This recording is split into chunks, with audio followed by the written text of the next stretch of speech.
So, cafe ordering system. Ito po yung menu.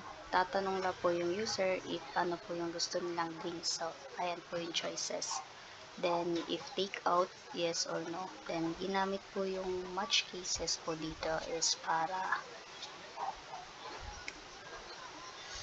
po makaset ng price po para sa mga valid na drinks na nandito.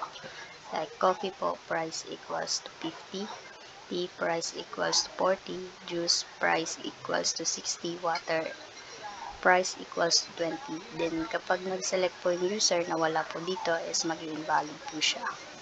Then dito naman po is add packaging fee lang po if take out po yung pinili po ng user. So mag-add 5 po siya.